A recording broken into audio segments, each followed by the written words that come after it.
Hey guys, and welcome back to the channel. Today we're gonna revisit the APUs from the AMD lineup of things because we have a leak of the upcoming 3200G and the 3400G, which very closely match the original lineup of the 2200G and the 2400G. So let's go ahead and take a look at this TechSpot leak and see just what we're working with.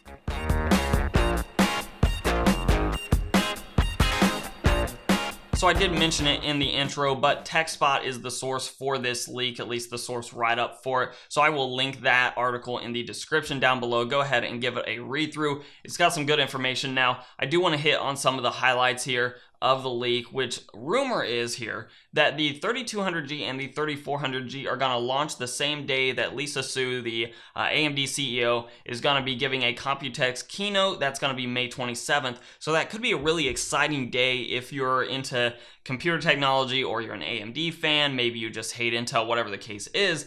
But Lisa Su's Computex keynote is expected to be the day that we actually see Ryzen 3000 series officially not launched, but announced. And then this could also be the day that we see these new APUs actually launch. Now, going down to near the end of the article, we have this nice table from TechSpot, and I'll go ahead and throw this up on the screen for you. But we get a specs list of all of the APUs, the currently existing 2200G and the 2400G, but we also get specs for the 3200G and the 3400G. Those, of course, are not confirmed specs, and of course the 3400G there on the list is missing a couple of key details. But basically what we're seeing, and this is very important to understand about these APUs, the 3000 generation of APUs is going to be based on the Zen Plus architecture, not the Zen 2 architecture that the rest of the Ryzen 3000 series will be based on. So these are not going to be the first Zen 2 chips that we see released into the wild. These are going to be based on the same architecture that the current Ryzen 2000 series is based on.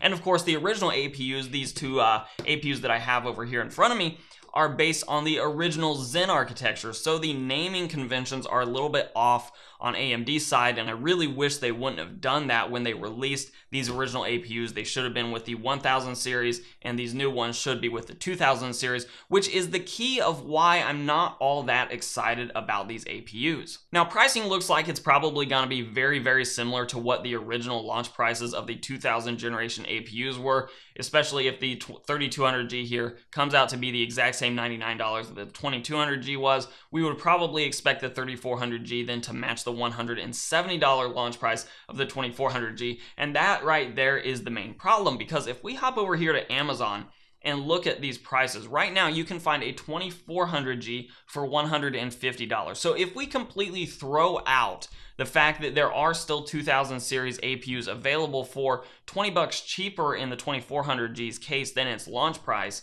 then we would still have an issue because the Ryzen processors are also significantly better at the same core and thread counts. In fact, if you go down and look at a Ryzen 5 1600 right now, you get 6 cores and 12 threads instead of 4 cores and 8 threads that you would get with a 3400G, and it's going to be about $50 cheaper than the 3400G. So in my mind, I would save your $50, get a better CPU side of things with the 1600, and then reinvest that $50 you saved by ditching the 3400G into getting a good start on buying a used GPU, something like an RX 580, which commonly go on eBay for less than $100 or right at $100 for the 4GB variant. It's going to give you much better gaming performance if you pair that with a Ryzen 5 1600 than by going with a 3400G. And don't get me wrong, I fully understand that we can always play this game of just save a little bit more money and you can get more performance, but this is one of those cases where if you save a little bit more money, you're getting a humongous jump in performance.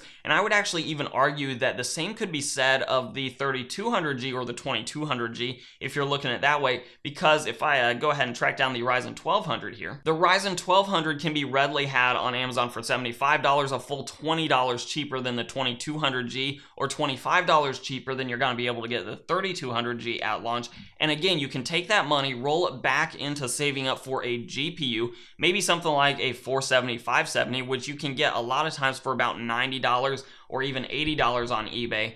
again, gonna give you way better performance by pairing that GPU with a 1200, which is gonna give you very similar CPU performance as even the 3200G, because again, we're just seeing the Zen Plus architecture on these new APUs. So clock speeds are definitely gonna be a little bit higher on these new APUs than the first generation APUs, but for the most part, we're talking about a couple hundred megahertz here on essentially the same architecture, just with a slightly more developed process.